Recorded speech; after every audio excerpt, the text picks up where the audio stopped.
Hi friends, in this video we will discuss about date and time tools in Power BI. Power BI offers several date and time tools to help us analyze and visualize temporal data. So let us discuss about some of the most commonly used tools. Date creates a date value from year, month and day arguments. And time can be used to create a time value from hour, minute and second arguments. So, date and time tools provide us or include some options like age, date only, year, month, quarter, week, day, earliest, latest. So these are some of the options that date and time tools provide us. Here you can see in this column you can see date and time, and here you have a lot of options available. So age. Age will help us to difference between the current data and the date in each row. Then date only means it removes the time component from a date or a time field. Then year, month, quarter, week, day. This means you can extract the individual components from a date field, like by giving a time specific options that include hour, minute, second, etc. Then next one is earliest or latest. Here it evaluates the earliest or latest date from a column as a single value, and this can be only accessed from the transform menu. And here we have a note here that is you will almost always want to perform these operations from the art column menu to build our new fields rather than transforming an individual date or time column. So you have to select in order to perform these operations. You have to select or you always want to perform these operations from a art column menu. Here, if you look this figure, you can see there an art column menu. From that art column menu, you have to build out this new fields. Okay, rather than transforming an individual date or time column. Okay, so one of the options that Power BI provide is data and time tools, and this will usually help us to analyze and visualize temporal data and age, date only, year or month, quarter, week per day, earliest or latest. So these are the options that include in data and time tools. Next one is creating a calendar table. So creating a calendar table help us to uh, use the data options in the art column menu to quickly build out and enter calendar table from a list of dates. So in this date options, if you check out the data option, there you can see a lot of sub options like age, date only, year, month, quarter, week, day. These are the options you can get from the date. So these data options in the art column menu will help us to transform or quickly build out an entire calendar table from a list of dates. Okay, so this is about creating a calendar table. You can see a calendar there. There you can see a lot of like day name. Then you can see start of a week, start of a month, then month name. Everything is visible here. Next is change state with the locale. So for this you have to first left click the data type icon in the column header, and then you have to select the using locale option. So first you have to left click the data type icon in the column header, and then you have to select select using locale option.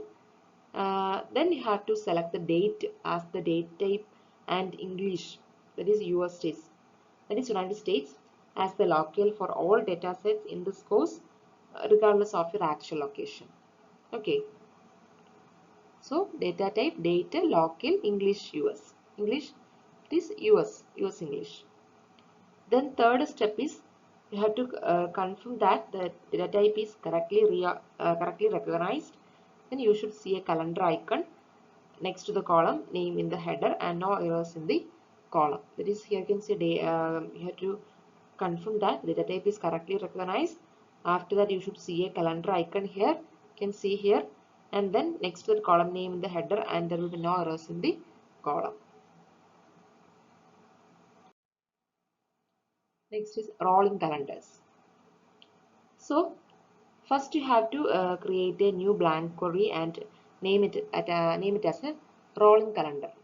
Okay, so just look at the options there: Power Query, New Source, Blank Query.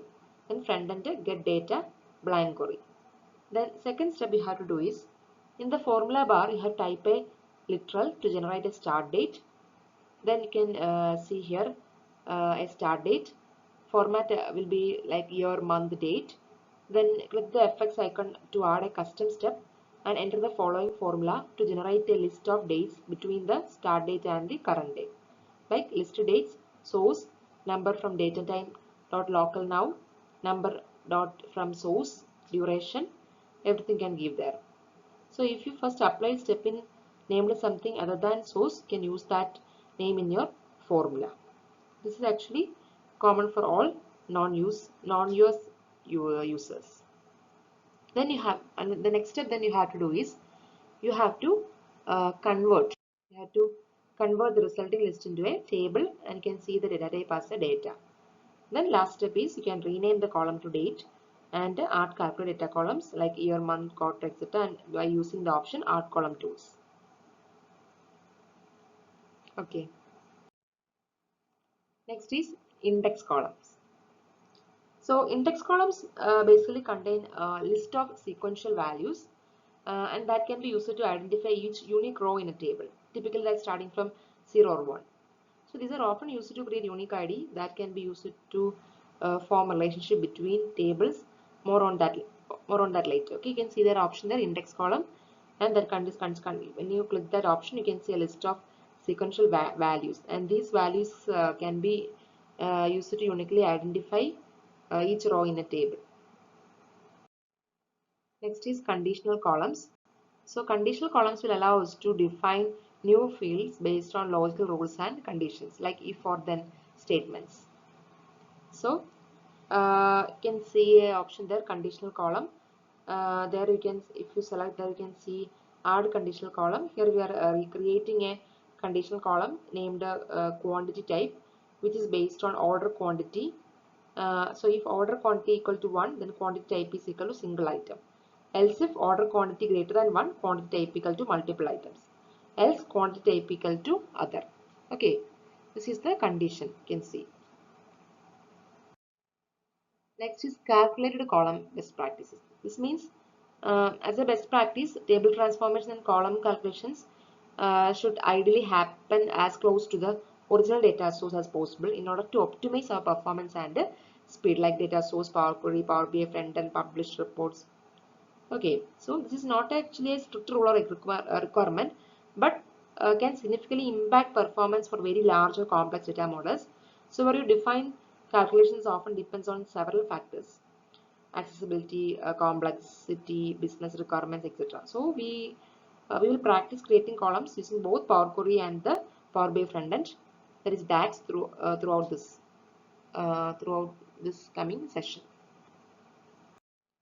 Okay, next one is grouping and aggregating. So grouping and aggregating data are very essential operations in Power BI to summarize and analyze large data sets. So grouping can involve categorizing data into groups based on one or more columns, and aggregating involves combining grouped data using mathematical operations.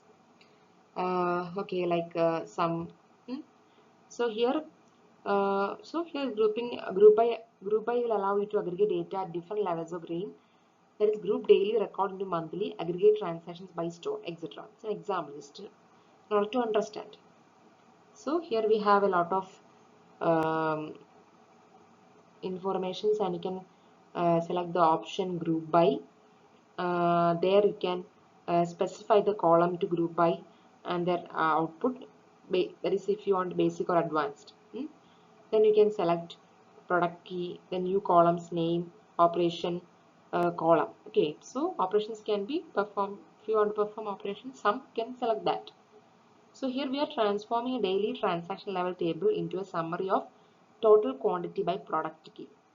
So any fields not specified in the group by settings are lost. Then you will get a product key in the total quantity in the next table.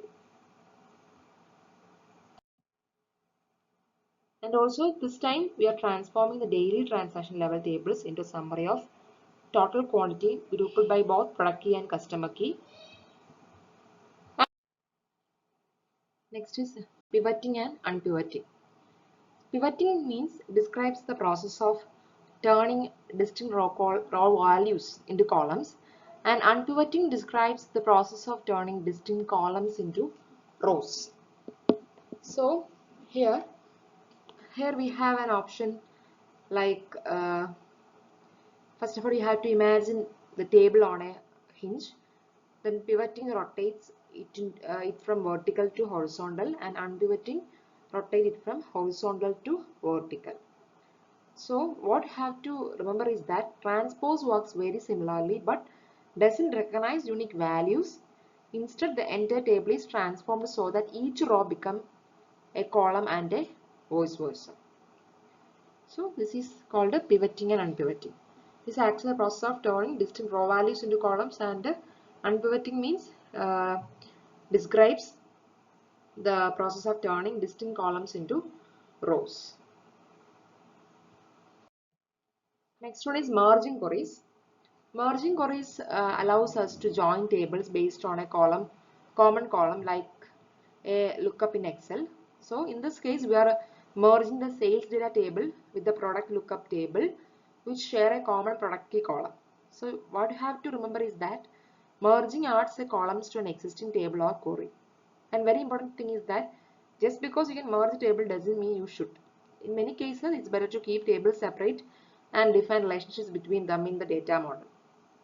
Or more that soon, that will be the better case. So here we have option merge queries. We have two tables. So if you want to merge that both tables into one or together, you can use the option merge. Next is appending queries. Appending queries allows us to combine or stack tables sharing the exact same column structure and data types.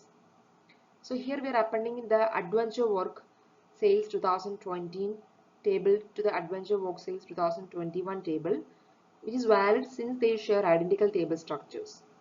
What you have to remember is that appending adds rows to an existing table or query. So you have to use the folder option get data more folder in order to append all files within a specified folder. So assuming that they share the same structure. So as you add new files, simply refresh the query and then they will automatically append. Next, appending files from a folder. So first you have to select the options from the more. You will get a folder. From there you can select your folder, and then from that selecting the folder, you can transform that data. Okay, select the folder in which you have to transform. You can give the option transform. Then data source settings. So data source settings allow you to manage existing data connections, file paths and permissions. So here you will have a option here, there is change source. That means here first you select data source settings. That at the bottom you can see change source. When you click there, you have to select the file path. From there you can select it. Okay. So very important thing is that connection to local file references the exact file path. So if the file name or location changes, you will need to update your data source setting. Next, data source parameters. So this use parameters to dynamically manage and update connection path in the Power Query editor. So first you have to select new parameter. There you have to select the manage parameter where database fuzzy factory we are selecting here. There you can see database fuzzy factory. There you have to give the parameter name of the query table. Then you have to tick the checkbox required text parameter type any value text date etc. Parameter value any value list query. Then parameter type default and current. Then in the top you can see data source and settings. There you have to select MySQL database. Then you have to select the server. Then from the text option, you have to select the parameter. Okay, the update server and database connections text values with the parameters. Then refreshing queries. So refreshing queries means by default all queries will refresh when you use the refresh command from the home tab. If you look at the home tab, you can see a button called refresh, and from the query editor you have to uncheck that include in report refresh in order to, if it doesn't want, you have to exclude individual queries from the refresh. So then another thing you have to remember is that exclude queries from refresh that don't change often, like lookups or static data tables. Okay,